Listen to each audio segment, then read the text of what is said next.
Hai Sobat L, welcome to Showlist with me Elizabeth Setiatmaja. Kali ini aku mau sharing mengenai treatment cell cure di RSPAD Indonesia. Check this out.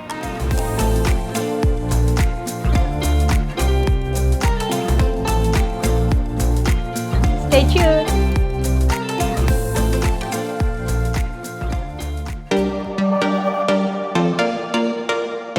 Cell cure treatment seperti ini setahu saya di Indonesia cuman ada di RSPAD saja. Dan kalau ditanya berapa, biayanya relatif lebih murah ketimbang melakukan hal ini di luar negeri gitu, yang mungkin bisa 2-3 kali lipat jauh lebih mahal. Kalau minggu lalu aku diambil darah dari sebelah kiri, kemudian darah aku masuk ke mesin ini. Di dalam mesin ini dipecah dua, ada yang masuk lagi ke badan aku lewat tangan kanan, ada lagi yang masuk ke kantong. Nah, dari kantong itu darahnya yang dibiakkan atau dimasak lah, bahasa kerennya dimasak. Nah, kemudian sesudah 7 hari baru dimasukin lagi ke badan aku.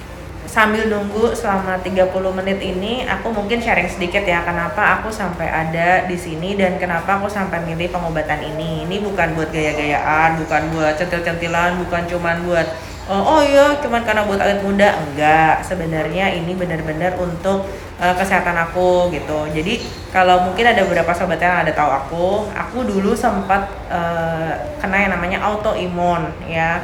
Berapa lama yang lalu? Itu sekitar 9 tahun yang lalu ya, waktu aku habis lahiran anak kedua, si Ben. Nah, aku itu ada history autoimun, rheumatoid arthritis, dan juga aku kena 2 yang lain, tapi aku lupa ada istilahnya gitu, susah banget. Intinya selain itu aku juga ada GERD gitu kan. Aku dulu pernah ada GERD, ada rheumatoid arthritis autoimun.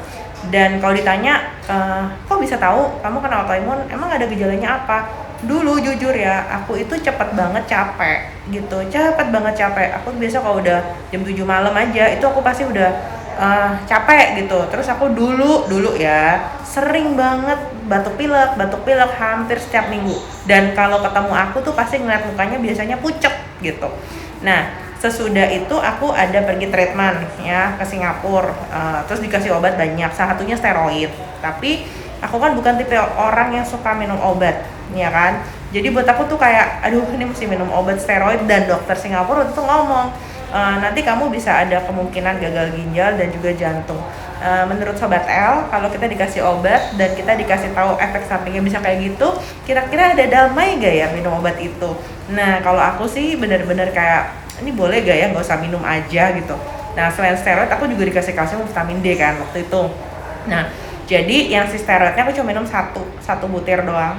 Habis itu udah aku nggak minum lagi karena dibilangin juga bakal moon face kayak gitu segala macam. Nah, akhirnya aku rada bandel, aku nggak minumin, jadi cuma minum 1 biji itu aja udah, karena aku takut ada efek yang lain-lain. Aku pikir ya udahlah, tau paling kalau aku nggak minum reaksinya cuman pegel-pegel, karena rheumatoid arthritis sendiri itu udah kayak ngilu-ngilu gitu di dengkul, di sendi-sendi itu ngilu gitu, dan datangnya tuh semua maunya dia. Pernah juga aku kalau lagi meeting ketemu orang tiba-tiba kayak panic attack gitu kan. Pokoknya kalau nginget zaman-zaman itu benar-benar kayak penyakitan gitu. Nah, sampai waktu itu aku sempat ketemu ada treatment ya, ada baju kesehatan, dan aku sempat pakai itu selama 5 tahunan. Nah, selama pakai itu udah nggak ada masalah. Sampai sekarang juga aku masih pakai. Cuman di lately nggak tahu ya karena apa, rambutku tuh rontok banget gitu. Rontok banget gitu. Emang rambut aku tebal, tapi rambut aku tuh rontok banget. Nah, bikin aku curiga dong, ini aku kenapa lagi ya gitu. Karena dulu dokter Singapura pernah ngomong, bisa jadi suatu hari kena lagi yang lain.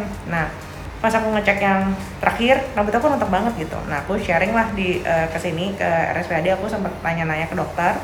Terus dokter nyaranin, kayaknya ada baiknya kamu ikut treatment yang namanya cell cure. Jadi kenapa akhirnya aku ikut cell cure treatment ini. Nah, tapi ada beberapa sobat L juga yang mungkin pengen tahu, wah aku juga sama-sama rontok nih, jangan-jangan autoimun. Menurut aku sih belum tentu ya, karena rambut rontok itu ada banyak faktor tuh, bisa karena hormon, mungkin habis sakit, berat atau ada beberapa hal, nggak mesti pasti autoimun, nggak gitu. Jadi ada baiknya dicek ya ke dokter masing-masing gitu. Cuman kalau ditanya gejalanya apa lagi sih kalau autoimun, benar-benar beda-beda. Tapi dari beberapa yang aku sharing sama orang-orang yang pernah autoimun, rata-rata mereka tuh pasti ngomongnya cepet capek. Nah, self cure sendiri selain yang Tom yang aku treatment, mungkin kalau sobat L pengen tahu lebih lanjut bisa kontak langsung ke self cure RSPAD, bisa tanya-tanya detail karena kan aku di sini bukan dokter, jadi aku cuman sharing pengalaman apa yang aku jalanin. Mana tahu sobat L juga pas lagi cari-cari untuk mungkin kerabat atau saudara gitu ya, karena kan mau keluar negeri hari gini juga susah ya. Nah, kenapa enggak coba tanya-tanya aja gitu, siapa tahu bisa membantu ya kan sobat L. Dan juga jauh lebih hemat melakukannya di Indonesia gitu. Dan di sini saya lihat tadi fasilitasnya juga mereka sangat prokes ya, sangat bersih, sangat prokes, dan mereka benar disinfektan terus gitu.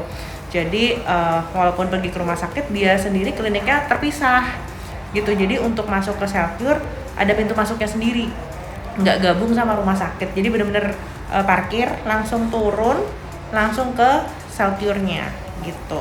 Nah di self cure-nya ini hanya untuk treatment seperti saya lakukan seperti ini. Oke sobat L, semoga informasi yang aku sharing hari ini bisa membantu sobat L atau mungkin kerabat keluarga yang pas lagi mau cari treatment atau pengobatan.